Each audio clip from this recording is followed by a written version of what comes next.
kecelakaan kemarin di Bekasi yang kereta Argo Bromo menabrak komuter lain ya, KRL ya, KRL ternyata menimbulkan traumatik terhadap para pengguna transportasi kereta ini, Jang. Ya. Kita tahu korbannya berapa? 16 meninggal dan perempuan semua. Dan ini akhirnya mempertanyakan bagaimana PT KAI untuk memformulasi tingkat keamanannya. Ya. Kenyamanannya kan sudah nih, Jang? Sudah. Dan keamanan ini sangat dipertanyakan. Tanggal 27 April memakan korban jiwa Argo Bromo. 16 korban jiwa ya, perempuan.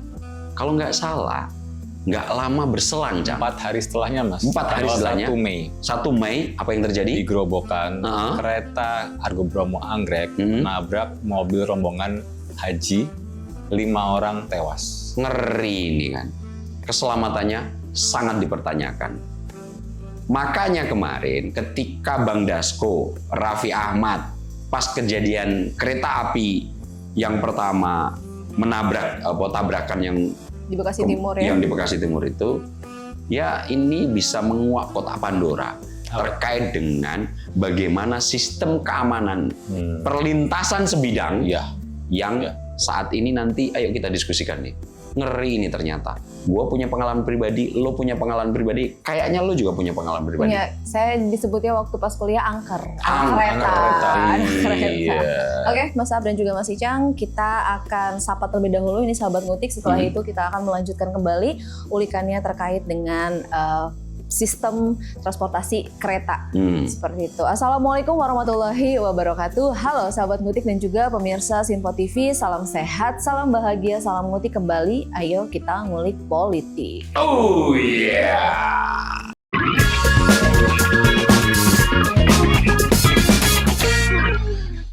Baik sahabat ngutik dan juga pemirsa Sinpo TV, sebelum kami melanjutkan atau membahas terkait dengan topik yang akan kita bahas kali ini, yaitu terkait dengan transportasi kereta.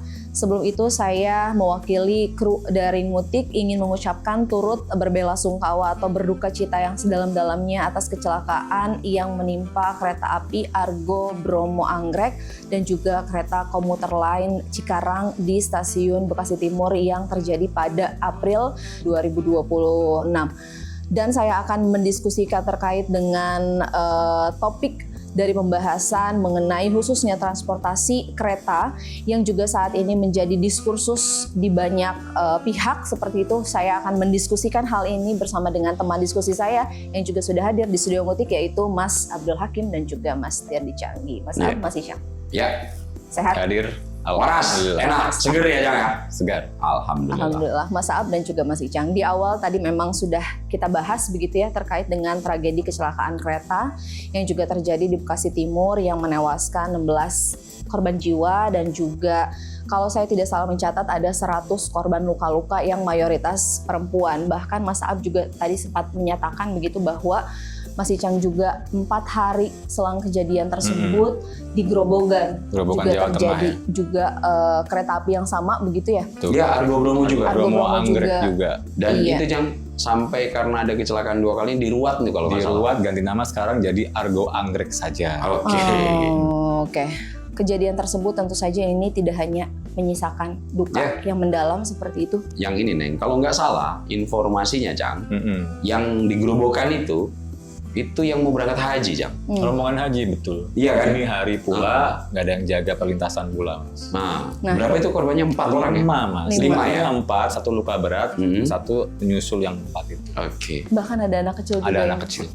Iya, itu tadi Mas Ab dan juga Mas Icang, kejadian kecelakaan ini tentu saja tidak hanya menyisakan duka seperti itu, tetapi juga kemudian memunculkan banyak pertanyaan besar tentang sistem keselamatan transportasi kita khususnya kereta seperti itu. Kemudian ini juga tidak sedikit yang menilai tragedi ini bukan sekedar human error katanya, tetapi akumulasi masalah sistemik yang belum tuntas.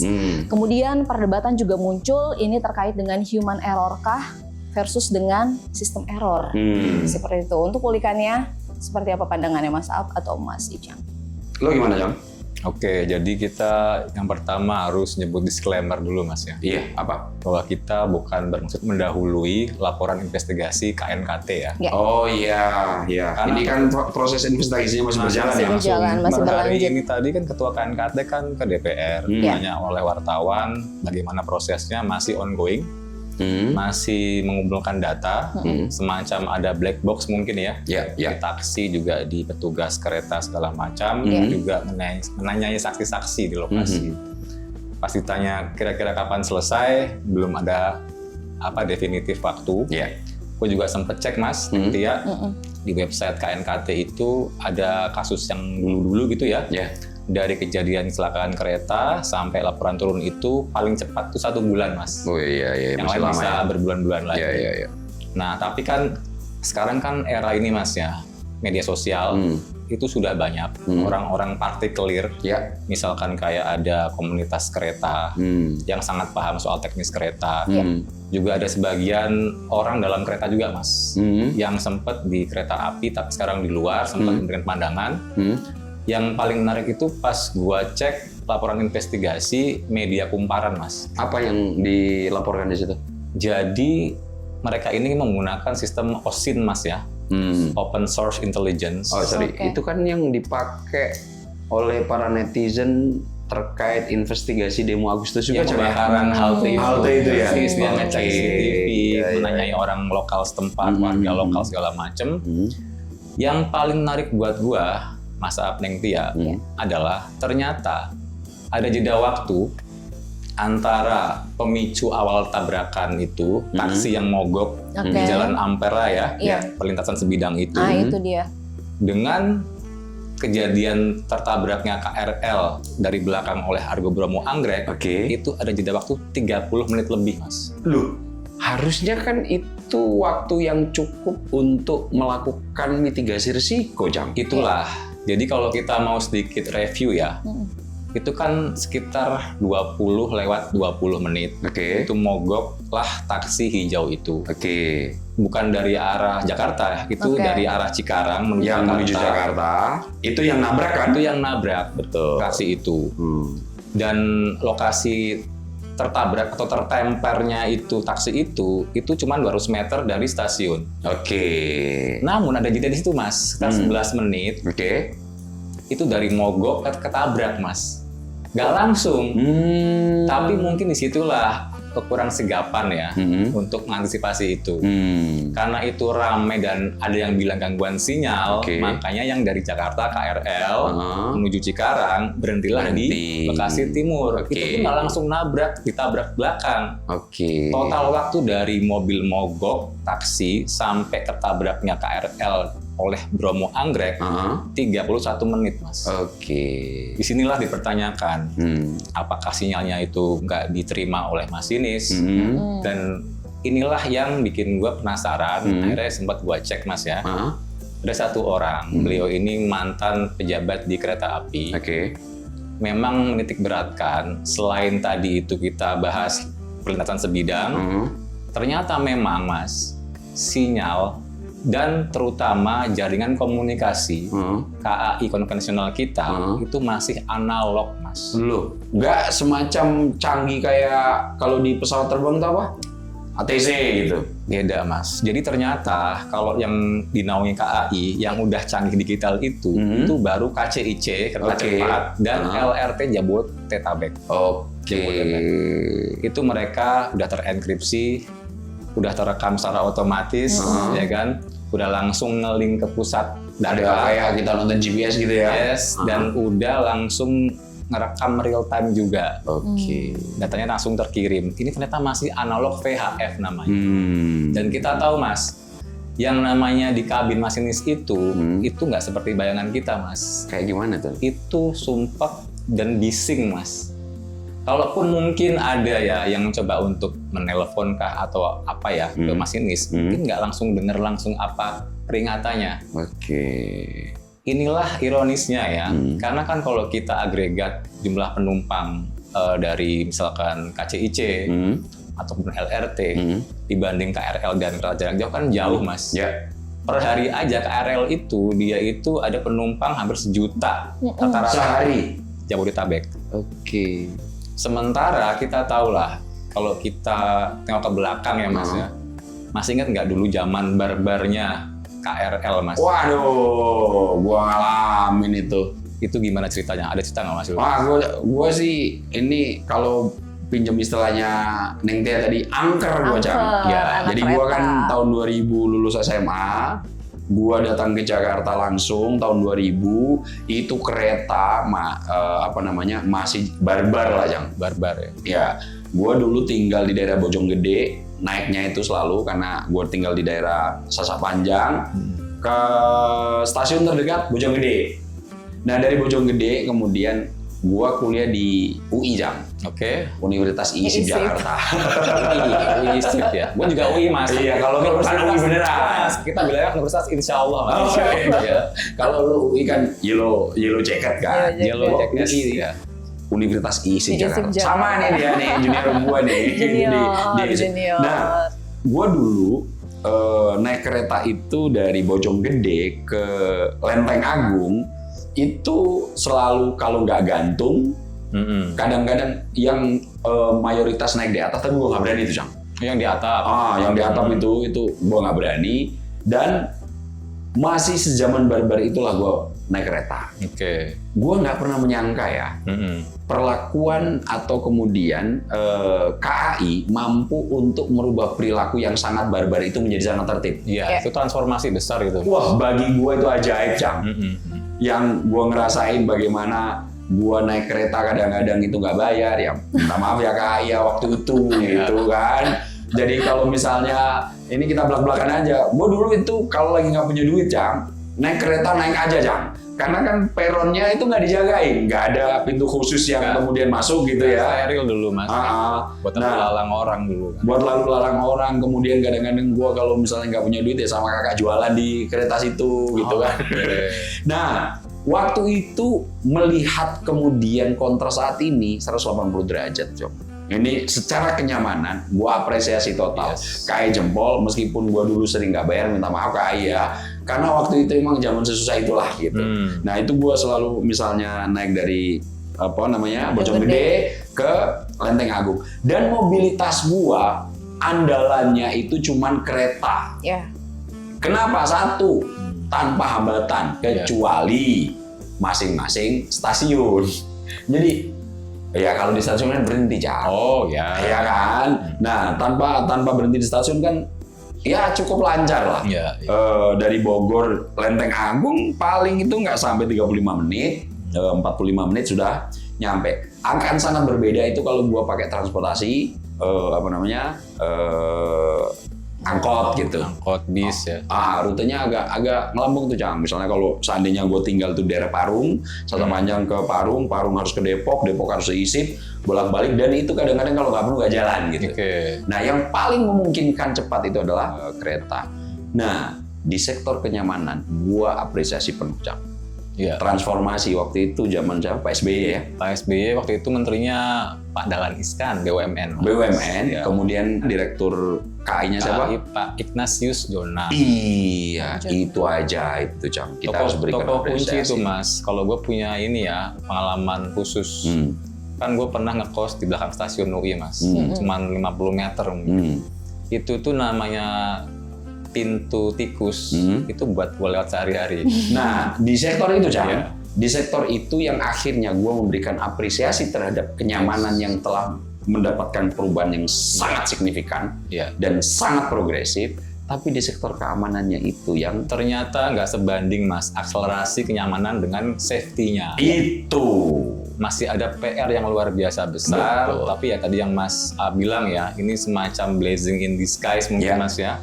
Kotak Pandora telah terbuka. Dan gua kalau seandainya ya ini orang Indonesia ya bersyukur di tengah musibah itu kadang-kadang untungnya gitu misalnya kotak Pandora ini bisa terbuka lebar karena ada jembatan artikulasi agregasi yang dilakukan oleh Bang Dasko, Profesor Sumi Dasko Ahmad. Gue biasanya manggil Bang Dasko. Nah Bang Dasko kehadirannya waktu itu yang didampingi oleh staf khusus Presiden Raffi Ahmad itu akhirnya tidak hanya datang menumpang untuk berbela sungkawa. Malam itu juga Bang Dasko berkomunikasi dengan Presiden Prabowo Subianto, melaporkan apa yang terjadi, korban jiwa diupdate malam itu juga, dan yang paling penting kemudian memitigasi. Ini persoalan utamanya apa? Yang paling kemudian penting untuk segera dilakukan oleh Pak Prabowo adalah menjenguk korban. Dan Pak Prabowo akhirnya melakukan langsung tuh ya, datang langsung untuk menjenguk korban. Yang kedua, terkait dengan keselamatan untuk perlintasan sebidang. Itu Mas, itu infrastruktur yang paling krusial ya sebenarnya. Sangat. Dan waktu itu di awal-awal itu hanya mendiskusikan terkait dengan keamanan perlintasan sebidang yang ada di Bekasi. Malam itu juga Pak Prabowo bersedia dan setuju untuk anggaran yang sekitar 220 M untuk di situ nanti dibangun flyover. Di Bekasi Timur saja. Di Bekasi Timur saja. Nah, pada saat itu kemudian dilaporkan secara terus-menerus komunikasi dengan Mas Prasetyo Hadi, Mensesnek, yang nantinya dari ribuan, nanti akan kita bahas di segmen berikutnya, ribuan perlintasan sebidang kereta api itu ternyata hampir 1.800 atau mendekati 50% nggak ada yang jaga, Cang. Ya, ironis sekali. Ya. Ironis sekali. Di sudah nggak ada yang dijaga, yang terjaga pun tidak profesional. Nah, ini menjadi masalah serius. Nanti mungkin akan lo berikan uraian terkait data-data ini untuk kita bahas di segmen berikutnya nih. Betul sekali Mas Aab, ini terutama soal keselamatan perlintasan sebidang di Indonesia ini menjadi persoalan yang klasik rasanya seperti itu, dan akan kita bahas setelah saya jeda terlebih dahulu di segmen ini ya Mas Aab dan juga Mas Icang, sahabat ngutik dan juga pemirsa Sinpo TV, jangan kemana-mana karena sesaat lagi kami akan kembali, pastikan tetap di Ngutik Ngulik Politik. Oh yeah.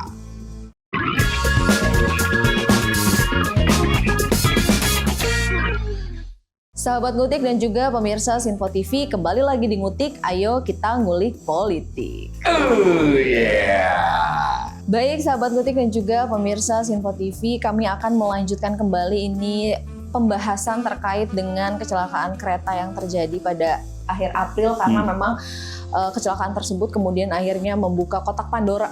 Kalau Mas Aab mungkin kalau di sisi saya begitu ya, bisa jadi juga ini membuka luka lama lah Mas ya. Terutama begitu ini soal keselamatan yang dikaitkan dengan perlintasan sebidang seperti itu. Yang dimana memang perlintasan sebidang di Indonesia ini menjadi persoalan klasik. Mungkin saya ngelihat begitu ya dari perlintasan sebidang ini Mas Aab dan juga Mas Icang, itu kurangnya atau minimnya penjagaan dari perlintasan sebidang. Betul seperti itu kan ya Mas Aab? Bahkan sampai sekarang pun masih demikian. Iya, masih. Masih ya. Kemudian ada palang pintu juga yang ala kadarnya seperti dan itu. Dan yang menarik, Mas Icang punya data berapa orang dalam 5 tahun terakhir yang sudah meninggal untuk di lintasan sebidang ini? Bukan 5 tahun Mas, data 25 tahun. Dari tahun 2000 sampai 2025.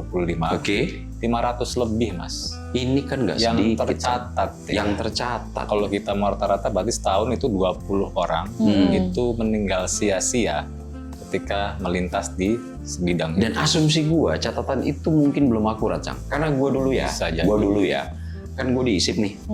Di ISIP itu ada perlintasan sebidang yang jalan, pas di depan kampus. Apakah itu? Jalan setapak atau apa itu? Ya, perlintasan cukup untuk sepeda motor juga lewat. Motor itu aktif kok, dan itu sangat aktif. Cuma kadang-kadang karena ini keretanya tidak ada pagernya begitu.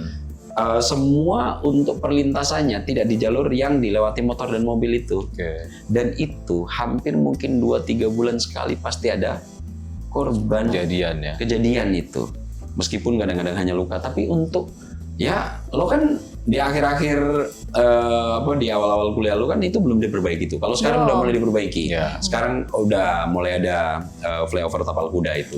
Nah, dulu sebelum itu kejadiannya itu kerap kali menimpa mahasiswa dan penduduk setempat. Itu baru satu titik. Nggak cuma di ISIP dong Mas. Dulu itu ada nama Gang Senggol. Jalan setapak itu Mas. Dari arah kosan masuk ke kampus. Itu nggak sekali 2 kali gue denger pasti Mas ada yang ketemper di situ. Nah, bahkan sempat ada kejadian paling legendaris malam tahun baru dia keseret sampai ke arah asrama. Itu ratusan meter itu.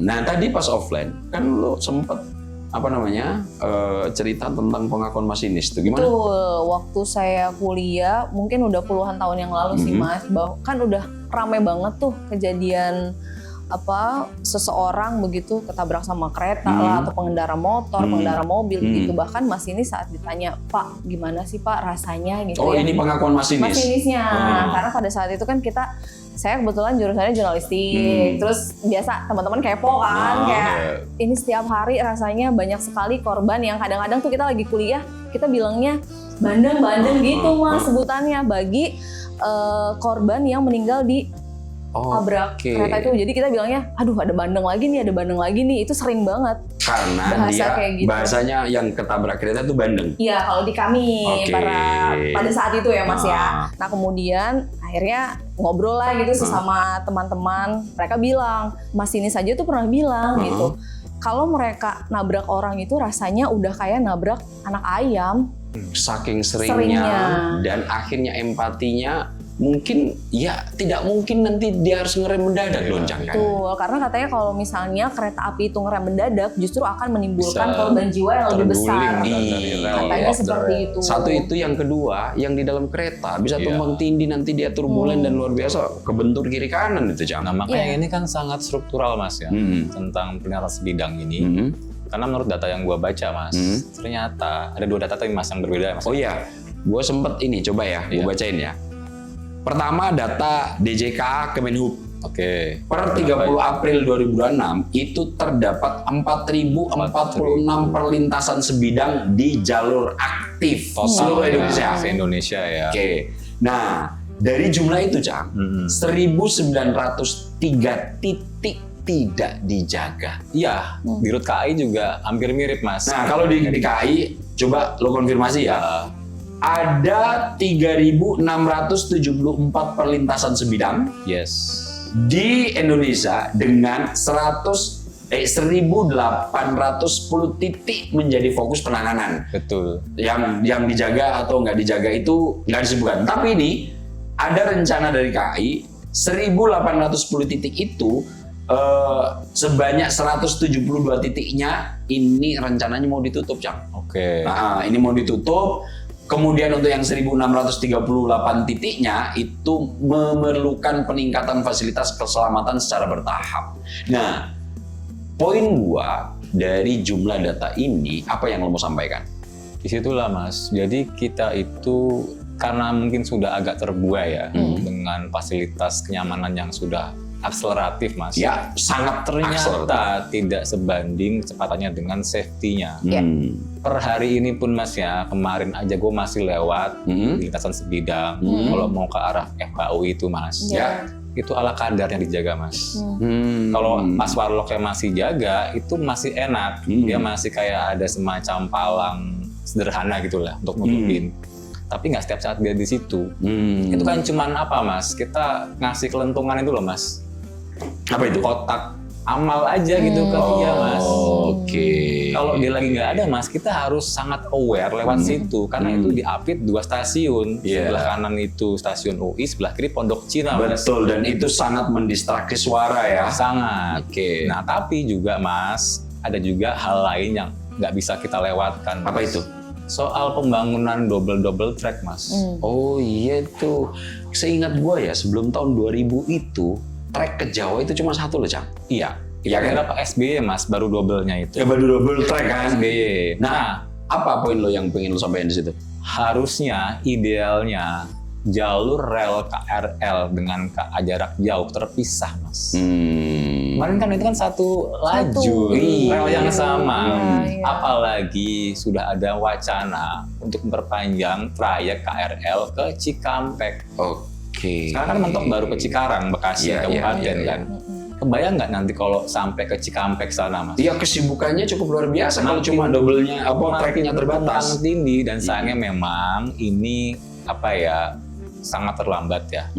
Dibahas sejak tahun 2003.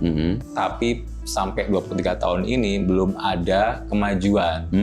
Ya yang gue dengar sih memang kendalanya ada di anggaran, Mas. Oke. Jadi gue rasa dua hal ini akan sangat bisa mengurangi paling nggak kepadatan dan meningkatkan safety kereta api, Mas. Dan kalau gua nggak salah juga, Cang, sebetulnya ada apa namanya ya, kalau nggak boleh gua katakan lempar tanggung jawab atau pingpong tanggung jawab, itu sebetulnya untuk lintasan sebidang ini, perlintasan sebidang ini kan KAI bilang bukan tanggung jawab PT KAI. Kan itu wewenangnya Pemda ternyata. Nah, Kalau kemarin itu di Bekasi Jalan Ampera itu berarti wewenangnya Pemkot. Sayangnya sudah bertahun-tahun yang gua baca, gua dengar dari saksi lokal itu tiap kali ada mau tindakan menutup selalu ditentang oleh ormas lokal. Kenapa ya? Baru ketika kejadian seperti ini, yang memang ini kan agak khusus, Mas ya. Mungkin gue bisa bilang ya, semenjak tragedi Bintaro tahun 80-an, inilah tragedi yang paling menyita perhatian masyarakat Indonesia, khususnya Jabodetabek. Bayangkan, tiap hari ada nyaris 1 juta orang memakai KRL komuter lain, Mas. Terlebih perempuan ya. Nah, itu dibumbuin itu lagi. Iya kan? Dibumbuin tentang keselamatan gender tuh. Nah, yang awalnya di belakang itu kan ada alasannya. Ya kan? Betul. Ya, Kalau karena sepengetahuan ramainya lu kan apa? karena Bu Menteri yang akhirnya memunculkan Iya. kontroversi kan gitu. Menimbulkan kontroversi, Cang. Iya. Diskusinya jadi menarik gitu. Iya. Banyak-banyak elit, tapi ini juga menambah trigger untuk membuka kotak Pandora lebih lanjut. Bahwa untuk yang perempuan taruh aja tengah. Padahal kan untuk ditaruh di belakang atau depan kan ada alasan utamanya. Apa? Itu flow penumpang terutama, Mas. Apa maksudnya flow penumpang itu gimana? Aliran penumpang satu itu kan umumnya ya. Pintu masuk keluar itu di ujung, Mas. Oke. Jadi biar gampang teridentifikasi. Satu. Jadi nggak perlu mondar-mandir ya. Betul. Lagian nanti kalau lu ditaruh di tengah tuh, coba ya lu bayangin. Satu, susah identifikasi. Di mana nih nanti letak gerbongnya nih. Nah, itu nanti kemudian ketika masuk kan di ujung, paling ujung dan ujung. Nanti kalau di tengah kan akan lalu lalang lagi dengan penumpang laki-laki, dan kita tahu kalau jam-jam sibuk kereta seperti apa? Luar biasa, itu barbar sekali. Dan memang apesnya dan celakanya yang nabrak KRL ini adalah Argo Bromo Anggrek. Kereta Argo yang dikenal paling cepat antara semua Argo. Paling eksklusif. Yes, paling mahal, Mas, itu. Mas. Betul, gue kan dulu hanya bisa melihat doang ya. Tapi gue sekali pernah naik kan dibayarin. Pernah ya? Nah, karena kan dulu kan gue dari Lamongan nih. Nah, biasanya gue naik dari Gambir, gue sekali. Memang nikmat sih, Cang. Cepat, cuma ditempuh dalam waktu dari Gambir ke Lamongan itu cuma 9 jam. Dia cuma berhenti di stasiun besar saja. Betul. Nggak kayak yang lain kan, di stasiun kecil pun mungkin berhenti. Berhenti. Berapa sih kecepatannya itu, Cang? 120 km per jam. Itu dalam posisi diem, jebret, dia kan KRL yang inersianya kan besar sekali, momentumnya butuh waktu ya kan berapa ratus meter mungkin baru bisa mengerem sempurna kan. Dan nggak mungkin dia ngerem langsung berhenti karena itu pasti akan keluar perlintasan. Jadi ya memang kita harus melihat ini secara utuh, Mas ya. Kita tadi sempat nyinggung transformasi KAI. Memang itu luar biasa. Yang tadinya sangat barbar ya kan, yang tadinya kita bisa lalu lalang, ada pedagang makanan di peron. Iya, apalagi subuh pagi-pagi itu. Sempet kan waktu itu rame, Mas. Adik kelas gua lah, namanya Valdo Maldini, Mas. Ketika pengusiran pedagang yang di lantaran rel dan di peron, itu sebagai ketua BEM UI, beliau waktu itu membuat kehebohan. Apa yang dilakukan? Ngeblok rel. Ya kan. Tapi memang sekarang orang merasakan ya, kultur itu berubah. Jadi itu semacam kita dulu melihatnya kayak tangan besi ya gitu. Tapi memang mungkin itu ya harga yang harus ditebus ya untuk mensterilkan rel dan peron gitu. Aku masih inget kok dulu, Mas, kayak gimana kita itu kalau naik KRL mendapati semua semesta, ada orang bersih-bersih, ada orang jualan macem-macem, ya kan? Dan itu harga-harga yang kita dapat paling murah Jang. Paling murah betul.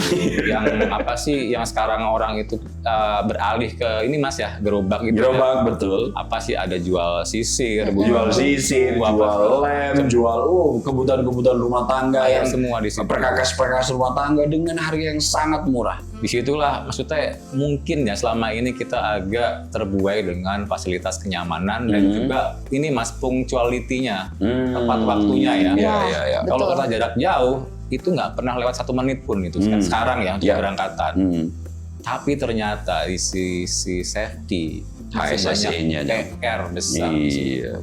Sebetulnya ya Neng ya, semestinya bayangan gua selama ini itu kalau kita lihat di video-video yang beredar di YouTube, di media sosial, itu kan kalau kereta jalan itu sudah kayak kita ngelihat GPS gitu, Jang. Ini ada di mana, ini di mana, ini di mana, dan sistemnya sudah otomatis gitu ya. Gue pikir keselamatan KAI itu sudah memakai sistem yang demikian, sehingga untuk pergeseran kan kalau KAI dari 2 jalur, ya kereta dari 2 jalur untuk masuk peron kan jumlahnya banyak tuh. Nah ini untuk mengatur rel mana untuk rel mana untuk perpindahan jalur dari 2 jalur ke jalur masuk peron itu gue pikir udah semuanya otomatis gitu. Belum semua Mas. Belum semua kan ternyata kan. Terutama itu Mas jaringan komunikasinya. Yang tadi gue bilang kalau yang terbaru itu kan digital itu terenkripsi, ya kan, terekam otomatis, terintegrasi sama kendali pusat dan real time data itu belum. Dia masih pakai analog VHF namanya. Oke. Jadi gini maksud gue Jack, jika waktu itu perilaku masyarakat kita dalam tanda kutip kurang beradab lah ya, barbar lah ya untuk naik kereta api dengan berbagai macam variabel argumentasi tentunya Jang. Kenapa kemudian penumpang kita bersikap demikian? Karena memang sistem tidak mampu untuk memaksa kita berlaku tertib. Betul. Tapi ketika ada akselerasi yang cukup cekatan dari Dahlan Iskan dan Pak Jonan, toh perilaku sebarbar apapun, ketika paksaan sistem itu diberlakukan, tertib sekarang. Memang harus koersif Mas ya? Minimal mungkin koersifnya itu kalau di pembelajaran anak kecil itu kan ada by imitation by condition ya.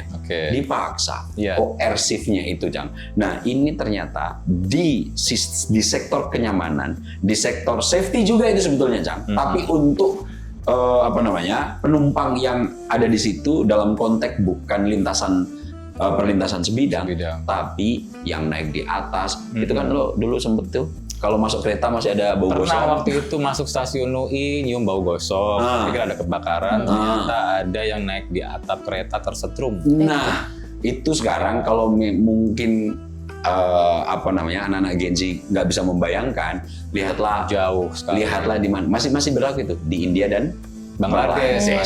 Seperti itulah kondisi kereta kita waktu tahun 2000-an. Iya, bahkan saat Ibu Menteri itu menyatakan bahwa ya udah laki-laki nanti ditaruhnya di belakang dan juga kepala gitu ya dan juga depan. Bu, jangan dilupain kita pernah di atas juga sampai kayak gitu. Iya. Laki-laki selalu salah ya. Itu gara-gara itu. Oke, Mas Am dan juga Mas Icang. Setelah ini kita akan melanjutkan kembali diskusinya. Sahabat Ngutik dan juga pemirsa Sinpo TV jangan kemana-mana karena sesaat lagi kami akan kembali. Pastikan tetap di Ngutik, ngulik politik. Oh yeah.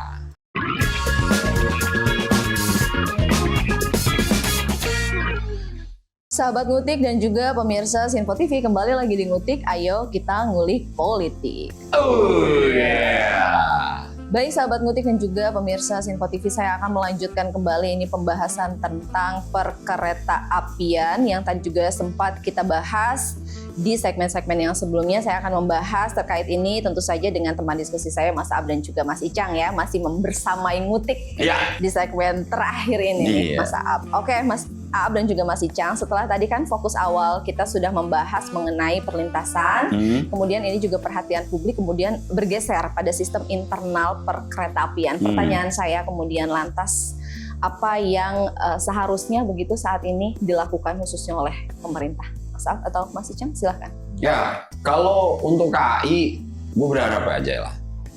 Apa yang telah dilakukan dan ditempatkan sebagai pondasi kuat di KAI oleh Pak Jonan bisa dicontek lah itu. Gue yakin beberapa pekerjanya masih ada di sana, Cang. Beberapa stakeholder yang dulu ketika bareng sama Pak Jonan masih ada di sana. Terobosan-terobosan yang dianggap tidak mungkin di KAI itu sangat mungkin. Gue sempat mendengar tuh, Pak Jonan dulu pernah cerita untuk membuat toilet di dalam kereta itu menjadi sangat nyaman. Itu dulu menurut Pak Jonan dikaji itu tidak memungkinkan. Memungkinkan itu dengan biaya yang sangat mahal. Dan waktu itu Pak Jonan berani mengambil breakthrough terobosan gitu untuk menggandeng perusahaan lokal membuat toilet dengan sangat terjangkau sehingga toilet di kereta itu bisa seperti sekarang. Itu dilakukan setelah melakukan perapian di sektor peron yang hanya aksesnya itu bisa penuhi jika punya tiket, yang kemudian membuat KAI tertib seperti yang sekarang. Tidak hanya soal penumpang tapi juga soal waktu. Gua yakin ahli-ahli IT kita, ahli-ahli transportasi kita, universitas-universitas kita cukup mampu untuk melakukan hal-hal yang semacam ini. Apalagi saat ini artificial intelligence itu sudah menjadi teman akrab yang bisa dipakai di semua sektor. Kita sendiri, Cang, yang dulu sangat akrab dengan Google, saat ini sudah mulai bergeser tuh untuk mencari informasi-informasi yang diperlukan untuk kehidupan kita sehari-hari. Nah, dalam situasi yang teknologi sudah secanggih ini, gue yakin ITB, Universitas Erlangga, UGM, UI, ITS mampu mahasiswa-mahasiswa mereka atau mungkin stakeholder yang ada di dalamnya, periset-periset ulung di sana itu. Nah, kita berharaplah KAI melakukan breakthrough untuk kedua kalinya di sektor keamanan agar koordinasi antara satu masinis dengan masinis yang lain, satu kereta dengan kereta yang lain tidak tumpang tindih. Jika yang nabrakan yang dari Cikarang ke Jakarta, komunikasinya sudah oke itu, Cang, yang dari Jakarta ini akhirnya berhenti. Tapi kenapa kemudian giliran Argo Bromo kok tidak terkomunikasi? Lagi-lagi disclaimer tidak mendahului KNKT. Itu kan sebetulnya kalau dalam hitungan teknologi waktu yang sangat cukup untuk mengkomunikasikan terhadap masinis kereta Argo Bromo, kemudian efek dominonya ke kereta-kereta jadwal yang lain. Itu yakin jika mitigasi teknologi yang digunakan itu mampu melakukan pengelolaan rute, kapan rel ini dipakai, kapan tidak, karena tadi masalahnya kita masih pakai 2 jalur. Tentu ini juga harus mulai dimitigasi dengan serius dan harus ada breakthrough. Jangan lagi business as usual, perlu ada keberanian dalam tanda kutip untuk melakukan transformasi besar seperti yang dilakukan oleh Dahlan Iskan dan juga Pak Jonan gitu, untuk kemudian membuat pemandangan yang nanti gua sitir, yang selalu gua suka sama kutipan ini, it's always seems impossible waktu itu, Cang, untuk mengubah perilaku barbar kita, termasuk gua juga sih waktu itu, karena sistem memperbolehkan itu, dan karena juga kalau kita tidak melakukan itu, kita akan terlambat sampai kampus gitu ya. Nah, itu aja Pak Jonan mampu melakukan. Nah, gue berharap ada breakthrough di sektor teknologi safety-nya aja. Betul. Dan kalau boleh sedikit gue cerita Mas Ab dia, ini juga ironis ya. Karena tadi Mas Ab nyebut kampus, UI, sampai hari ini pun masih ada lintasan itu, Mas. Nah, itu. Nanti gue cerita dijaga warlock ala kadarnya. Memang satu lagi itu yang di stasiun UI sudah meningkat safety-nya, dia pakai penyeberangan. Tapi yang di tengah-tengah itu ironisnya, itu dari arah Margonda banyak anak FH, Mas. Fakultas Hukum. Yang tiap hari harus lewat lintasan itu, yang masih semi barbar itu. Kan ironis, Mas. Sangat ironis. Anak hukum tiap hari nyebrang rel yang nggak proper. Nah, yang kayak begini-begini ini kan menjadi perhatian serius ya. Nah, terkait pertanyaan lo, apa yang harus dilakukan pemerintah? Inilah saatnya melakukan breakthrough. Kenapa? Gue lihat ada political will yang cukup luar biasa dari pemerintah. Yang sekarang kemarin ketika Bang Dasko, Raffi Ahmad lapor langsung ke Pak Presiden, bahkan masih ada kritikan yang mengarah ke beliau yang mengatakan itu bukan tupoksinya. Betul sekali Mas, apalagi backgroundnya beliau juga kan sebagai wakil ketua DPR seperti itu. Nah, kemudian banyak pertanyaan, tupoksinya di mana? Beliau hadir pada saat itu begitu. Sampai bahkan di media sosial cari panggung aja nih begitu. Gimana inilah Mas? yang kadang-kadang niat baik tidak selalu mendapatkan respon yang baik. Tapi kalau gue melihat inilah saatnya, momentum penting, mumpung political will itu sedang tumbuh di sektor KAI dan mendapatkan perhatian serius. Gue melihat Bang Dasko itu kalau sudah turun di sektor tertentu atau menangani masalah tertentu, itu sejauh ini penelusuran gue beres, Cak. LPG 3 kg beres. Beberapa persoalan misalnya kemarin masalah dana yang nyangkut di BNI punya gereja itu, BNI beres, padahal itu sebetulnya kesalahan kepala cabang.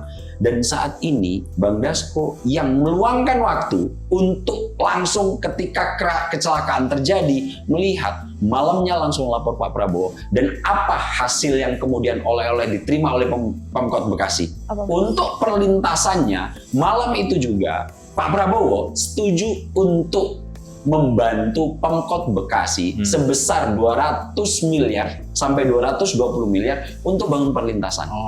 Jadi dibikin apa? Flyover atau? Flyover ya. Nah, ini kan mumpung situasi political will yang dimiliki oleh pemimpin kita sedang tinggi-tingginya. Ini harus dimanfaatkan. Dan akhirnya karena ada pemikiran ini kan nggak cuma di Bekasi, Cak. Tadi di Jawa itu ada 1.800 perlintasan hanya di Jawa. Kayaknya kedengaran mustahil ya untuk diselesaikan. Nah, akhirnya dengan audiensi Bang Dasko dengan Pak Prabowo diinformasikan oleh Mensesnek Mas Prasetyo Hadi, negara, pemerintah pusat yang sebetulnya ini adalah tanggung jawab pemerintah daerah di Jakarta sebetulnya itu sudah akan membantu untuk penggelontoran bantuan sebesar 4 triliun. 4T ya. 4T 4.000 miliar ya. 4.000 miliar untuk menyelesaikan area perlintasan sebidang, biar kasus yang hanya dalam waktu 4 hari 27 tabrakan di Bekasi Timur karena perlintasan sebidang, 4 hari kemudian digerobokkan di perlintasan sebidang juga yang tanpa juga, dan itu mau berangkat haji. Coba bayangkan rombongan haji yang akan mau berangkat haji kemudian harus merelakan, yang mudah-mudahan insya Allah beliau-beliau itu sahih, harus tertunda aja karena dipanggil oleh Allah terlebih dahulu, bukan ke Baitullah tapi harus ke alam yang lain. Nah, yang semacam ini kan mendapatkan perhatian serius. Nah, mumpung saat ini political will lagi terbangun cukup baik, pemerintah daerah dimanfaatkan secara lebih baik. Nah, terkait kritik yang tadi, ini tupoksinya apa? Kalau gua melihat tupoksi Bang Dasko yang selama ini mengarah itu, ini kan anggota wakil ketua DPR, apa fungsinya? Neng, ingat. Tugas dari DPR, anggota DPR itu apa? Pengawasan. 3 besar, pengawasan. Ya. Kemudian yang kedua, anggaran. Yang ketiga, legislasi. Nah, tahu dari legislasi ini, salah satu varian dari tugas legislasi, kalau lu nanti jadi anggota DPR, maka lu harus turun ke bawah. Gunanya apa? Melakukan artikulasi, penyerapan apa yang mereka butuhkan untuk kepentingan sehari-hari. Kita ke konstituen, apa yang lo butuhkan, itu adalah fungsi artikulasi. Nah, setelah nanti kita kembali ke kantor, ada fungsi berikutnya yang disebut sebagai fungsi agregasi. Agregasi ini setelah lo belanja masalah, ini kurang jalan, ini perlintasan sebidang, ini persoalan-persoalan yang sedang melingkupi kebutuhan pokok itu diagregasi, apa yang harus kemudian diformulasikan, dirumuskan untuk menjadi sebuah kebijakan.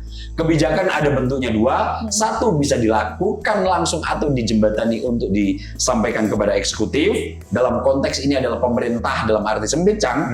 Eksekutif, apakah nanti ada yang bisa diwadahi dan langsung dieksekusi, mungkin dalam bentuk perpres, mau dalam bentuk perpu, atau melalui dalam peraturan presiden, itu nanti akan di follow up menjadi sebuah kebijakan. Dalam konteks lembaga DPR itu nanti akan terwujud menjadi legislasi. Undang-undang yang sekarang ini masuk prolegnas, kalau nggak salah ini RUU perampasan aset, kemudian sekarang adalah undang-undang HAM juga sedang menjadi diskusi. Itulah tugas dari anggota DPR. Terkait KA, apakah Sufmi Dasko Ahmad, Raffi Ahmad ketika hadir hanya kemudian nebeng foto dan tidak ada follow up? Enggak, buktinya Pak Presiden langsung menggelontorkan langsung besar. Dan satu, Pak Presiden menjenguk langsung korban.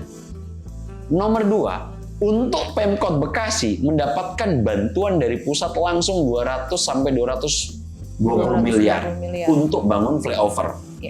Kedepannya 1.800 titik perlintasan sebidang akan digelontorkan bantuan pemerintah pusat kepada pemerintah daerah untuk segera melakukan pengelolaan agar perlintasan ini tidak lagi membahayakan nyawa. Nah, di sektor ini kita tahu artikulasi agregasi yang dilakukan Sufmi Dasko Ahmad, jika ada yang kritik kemudian ini hanya mencari panggung, gua melihat lebih ada hasil nyata yang diperoleh oleh Pemda dan juga KAI.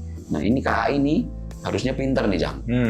Mumpung orang yang paling punya kuasa anggaran, kuasa politik, meluangkan waktu untuk memberikan perhatian, saatnya bikin breakthrough. Jangan lagi takut, ini waktunya melakukan perbaikan. Jika untuk kenyamanan, ketepatan waktu sudah berhasil dilakukan akselerasi yang sangat luar biasa, saatnya sisi safety-nya juga menjadi momentum saat kotak Pandora ini dibuka. Nah, ingat Neng, kotak Pandora itu memang nanti segala persoalan akan muncul semua. Tapi apa yang ada di dasar kotak Pandora, Cang? Harapan di sana tertulis hope. Bahwa di dasar kotak Pandora, setelah semua kerumitan ini mencuat ke permukaan, ada harapan untuk kemudian tetap bisa melakukan perbaikan. Ada harapan. Dan saat ini harapan itu terletak pada political will yang mungkin meskipun dikritik sangat keras oleh beberapa pihak, hadirnya Bang Dasko, cepatnya respon dari Prabowo yang kemudian akan menggelontorkan bantuan, inilah menurut gua lantai dasar dari kotak Pandora yang ini semua sudah kita diskusikan. Harapan itu masih tersedia. Kali ini sih saya mengamini statementnya Mas Aap. Jadi memang programnya dulu kan kenyamanan ya. Sekarang itu safety. Betul. Gue jadi inget lagi pengalaman barbar tahun 2006 Mas, sebelum gempa Jogja, naik kereta dari Pasar Senen ke stasiun Tugu Jogja, berdiri 10 jam lebih. Gue udah beli tiket, tapi nyampe sana udah wil-wilan. Oh iya. Berdiri dekat WC yang punya pesing sekali, Mas. Iya. Di dalam WC itu ada 3 orang yang menghabiskan 1 botol minyak kayu putih untuk netralisir baunya. Gua pernah mengalami itu, Cak. Itulah. Kereta api namanya apa? Kertajaya. Gaya baru Malam Utara. Masih hafal gua, Cak. Itulah. Sekarang kan jadi semacam wake up call, alarm, dan sebagainya. Ini nggak klise ya, transformasi menyeluruh Mas. Tadi itu di perlintasan sebidang nanti ya sebisa mungkin mendekati 0 Mas ya, dihapus semua itu ya. Yang kedua tadi project double track Mas ya. Dan yang terakhir tak kalah penting yaitu sistem operasi sinyal dan komunikasi harus di-upgrade. Sama satu lagi mungkin ini selipan. Silakan, boleh. Perilaku pengendara juga Mas. Oh iya. Kan kita tahu itu kan taksi juga ya sering itu, nggak sekali 2 kali seperti itu. Iya. Sering juga lah ya gitu melihat kalau lagi di perlintasan yang resmi itu ya. Ada aja orang naik motor nyelonong Mas. Betul. Seolah-olah penting banget gitu ya urusan dia bertaruh nyawa. tapi kalau janjian ngaret mulu gitu loh. Oh iya ya. Jadi kalau udah ini waktunya berhenti di lampu merah nyerobot mulu ya. Perlintasan palang udah tutup nyerobot mulu. Giliran nanti janjian ketemu ngaret mulu. Tapi tadi mungkin juga gue sepakat dengan Mas Saab, kita bisa mengubah kultur dan perilaku masyarakat jika sistemnya itu diperkuat. Jadi let's see, kita bisa naik kelas dari kenyamanan ke safety, keselamatan. Oke. Mas Saab dan juga Mas Icang, kita harus sudahi obrolan kita terkait dengan sistem perkereta-apian di Indonesia. Seperti itu, mungkin untuk menutup saya punya sedikit closing terkait dengan tragedi kecelakaan kereta khususnya di Bekasi Timur ini. Seharusnya atau harapannya begitu tidak hanya menjadi berita duka saja, tetapi juga menjadi alarm keras bagi sistem transportasi kita. Dan karena sebesar apapun teknologi transportasi dibangun, keselamatan tetap harus menjadi prioritas utama agar kejadian serupa tidak kembali terulang. Dan sahabat Ngutik juga pemirsa Sinpo TV, terima kasih telah menyaksikan Ngutik. Mas Saab dan juga Mas Icang, terima kasih atas waktunya. Iya, bagi sahabat Ngutik dan juga pemirsa Sinpo TV, bagi Anda yang ingin kembali menyaksikan tayangan kami bisa langsung saja kunjungi kami di sosial media kami Skala Survei Indonesia SSI Official. Dan akhir kata kami pamit undur diri. Wassalamualaikum warahmatullahi wabarakatuh. Salam sehat, salam bahagia, salam Ngutik. Kita sudah selesai ngulik politik. Oh yeah.